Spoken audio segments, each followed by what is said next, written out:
Whole life insurance is either the greatest financial Swiss Army knife ever invented or the most expensive savings account you'll ever accidentally buy. Let's find out which one you actually signed up for. You hand over, say, $300 a month, and somewhere in a marble-floored office building, that check gets quietly divided like a pizza at a party where nobody told you there were other guests. The insurance company takes their slice first, and spoiler alert, in year one, they're basically eating the whole pie. Here's the brutal math of year one. On a typical whole life policy for a healthy 35-year-old, roughly 80 to 100% of your first year's premiums go toward what the industry calls acquisition costs, agent commissions, administrative fees, and the actual cost of insuring your life.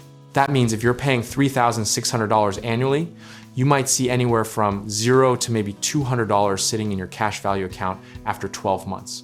By year 5, the picture shifts slightly, but don't break out the champagne yet. You've paid roughly $18,000 in premiums, and depending on the insurer, your cash value might sit somewhere between $7,000 and $11,000, meaning you've effectively lost between $7,000 and $11,000 to costs in just 5 years. That's not a typo, that's the surrender period doing exactly what it was designed to do. The industry has a name for this phenomenon, and it's delightfully mundane: front-loading. It's the financial equivalent of a gym that charges you the entire annual membership on day one and then lets you use the treadmill whenever you want. Except the treadmill is your own money. The insurance company is simply recovering its cost of doing business before you recover yours. Now here's where the 10-year mark gets philosophically interesting. By year 10, a 35-year-old male paying $3,600 per year, that's $36,000 total invested, might have a cash value of somewhere between $22,000 and $28,000 with a reputable carrier. You're still underwater compared to total premiums paid, but the gap is closing, and the mortality charges are becoming a smaller percentage of each dollar going in. The reason the early years are so brutal comes down to something actuaries call the corridor requirement and the basic cost of insurance, or COI. Think of COI like rent. You pay it every single month, regardless of whether you're building equity, and in the early years of a whole life policy, that rent consumes the majority of every premium dollar before the cash value account even sees a dime. It's the financial equivalent of buying a house where the bank takes the first 15 years of mortgage payments purely as interest. By year 20, the math finally starts making you look less like a cautionary tale.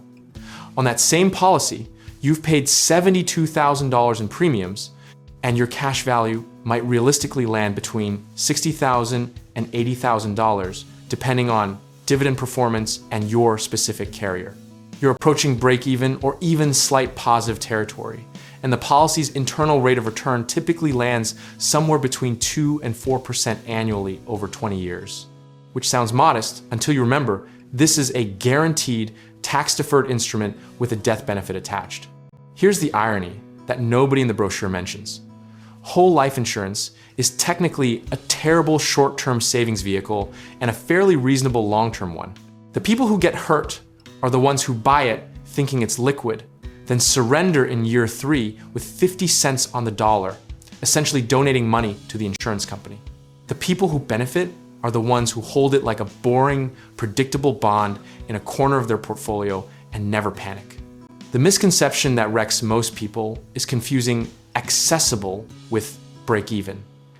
Your cash value is technically accessible almost immediately through policy loans you can borrow against it, usually at competitive rates, without credit checks or tax consequences. But accessible doesn't mean you'll get back what you put in the early years. You're borrowing against a pool that's significantly smaller than your premium payments. The practical lesson history keeps teaching is this: if you're buying whole life, you are buying a 20+ year instrument, full stop. Treat it like illiquid infrastructure in your financial plan, something you size appropriately, never over-allocate to, and never depend on for short-term liquidity needs. The disciplined move is putting no more than 10 to 15% of your overall financial plan into permanent life insurance products, with the rest staying flexible. There's also a behavioral trap hiding in the projections. Insurance illustrations are legally required to show guaranteed and non-guaranteed columns, and most agents lead with the non-guaranteed one, the optimistic scenario where dividends hold steady for 40 years. The sardonic truth is that those non-guaranteed numbers are basically fan fiction with a compliance disclaimer. Always plan around the guaranteed column and treat anything better as a pleasant surprise. The philosophical bottom line is that whole life insurance rewards patience, penalizes impatience, and is completely indifferent to your feelings about it. Discipline, sizing, and consistency aren't just good investing habits here. They're the literal mechanism by which the product eventually works in your favor rather than the insurer's. If you go in with clear eyes, knowing that years 1 through 5 are essentially tuition, years 6 through 15 are the messy middle, and years 16 through 30 are where the product starts justifying itself, you can make a rational, unemotional decision about whether this belongs in your plan at all. And if it doesn't fit, that's a completely valid and financially sound conclusion too. Whether whole life makes sense for you or not, the bigger picture is building a financial foundation with the right tools in the right places. And if you're thinking about where real estate investing, home contracting, or finding the right lenders fit into that picture, check out our links in the description below and let's help you get started.